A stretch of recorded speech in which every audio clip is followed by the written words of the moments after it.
Kenya huenda ikapoteza mabilioni ya pesa kutokana na mauzo ya mifugo na bidhaa zake iwapo maradhi sugu yanayoathiri mifugo hayatakomezwa. Mkurugenzi wa sera na utafiti kuhusu mifugo katika Wizara ya Ufugaji, Christopher Wanga, ameitaka sekta ya kibinafsi kuisaidia serikali kufanikisha kampeni ya kitaifa ya kuchanja mifugo milioni 77 kuanzia mwezi Januari mwakani. Taarifa kamili ni kwenye mseto wa biashara.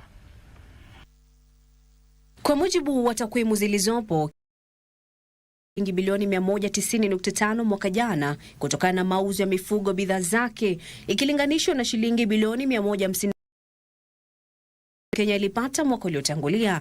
Mapato kutokana na mauzo ya ng'ombe, ndama, kondoo na mbuzi yalichangia zaidi ya thuluthi moja ya mapato ya shilingi 5.8.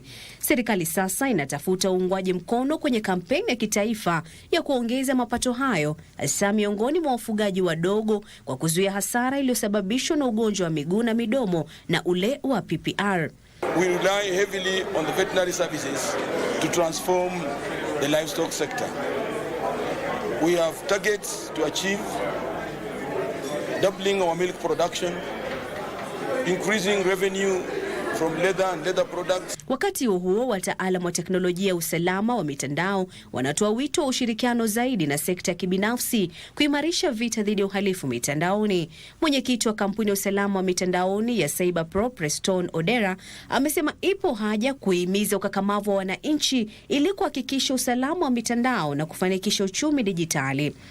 Be close to the industry players so that they give you more of the information, and also they give the help, because some of the companies have the funding. The government might not have all the resources required. Some might sponsor some of these courses so that we bridge that gap.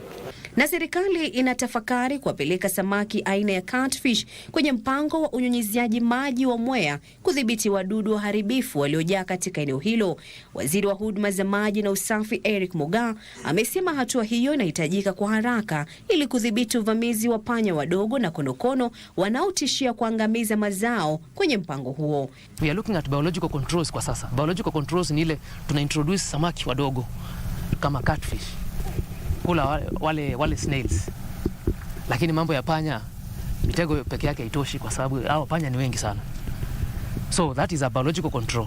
Hatimaye shirika la ukaguzi wa ubora wa mimea KEPHIS limeonya konokono hatari wavamizi huenda wakahamia kutoka mto Tana, maeneo ya magharibi mwa Kenya na pwani, iwapo hatua za haraka zitachukuliwa kutokomeza konokono hao.